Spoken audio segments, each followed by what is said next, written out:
За энэ өглөөний минь төргийа нэлээд эрт бүгдээрээ цуглаж байна. Гэхдээ заалд өөрөм ирсэн байгаа нь бол ажилтнуудын салбар манай Монгол улсад ямар их дутагдж байгаа вэ гэдгийг илэрхийлж байгаа байх гэж бодож байна. Ажилтнуудын бодлогын байнгын орон дээр 2024 оны 12 сарын 24-нд өдөр технологийн паркийн гэрчсэн байдлын тухай хуулийг хэрэгжүүлэлтийг нээзээ. Бага паркууд маань ямар үйл явцтай явж байгаа юм бэ? Таашид юуг шийдвэрлэх ямар ч асуудлуудыг ярьж байна гэдгийг нь судлаа тогтоо гэдэг ажлын хэсгийг бол байгуулсан байгаа. Ийм татваргүй худалдааны бүс гэдэг юм байгууллага одоо ийм тодорхой ийм талбайтай. Тэр талбай нь ингээд хашаалагдаад мэдээж дотор нэг юм менежментийн компанитай бүтцийг нь бүгдийг усан шийдэж өгч тийм байна. Тэр бүсэг дотор үйл ажиллагаа явуулж байгаа аж ахуйн нэгжүүд нь гадаадаас ямар нэгэн одоо үйлдвэрийнхаа түүхийг авах юм бол татвар төлдөг юм. Импортын татвар төлдөг. Тэгээд яг тэр одоо өөрийнхөө одоо юм худалдааны татваргүй худалдааны бүс дотроо бүтээгдэхүүнээ бий болгоод буцаад экспортлоод олон улсад гаргах юм бол экспортын татвар.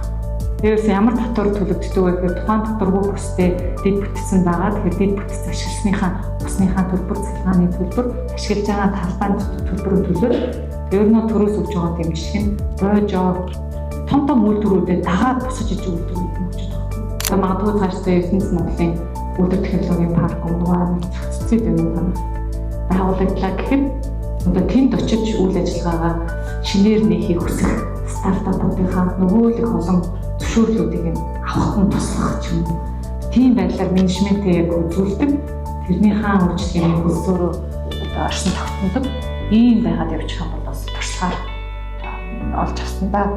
За ингээ өнөөдөр бол бүгдээрээ олоолаа зурсан байгаа. Тэгээ дөрвөн ийм салбарт бол ингээ бүгдээрээ хуваалдан. Тэр түүхийн эдийн хангамж, нөөц, татвар эрх зүйн орчин, татах хүч, хүний нөөцийн бодлого, дэмжих асуудал, хөрөнгө оруулалт, хамтын ажиллагааны стратеги гэдэг бүгдээрээ бодоод одоо ярилцъяал гэсэн юм чиглүүлэх дөрвөн зүйл бол байгаа. Асуудал юу юм бэ? Манай хүмүүсээс журмууд ярьж явах үед одоо итгэцсэн асуудлууд бол бичигдсэн байгаа шүү. Тэгээд бол бүгдээрээ мэднэ. Үйлдвэр технологийн парк байгуулалт тусгай шуулдаг. Маш их бичиг баримт шаарддаг шүү дээ. Нэг үйлдвэр зориулсан юм шиг бичиг баримт шаарддаг.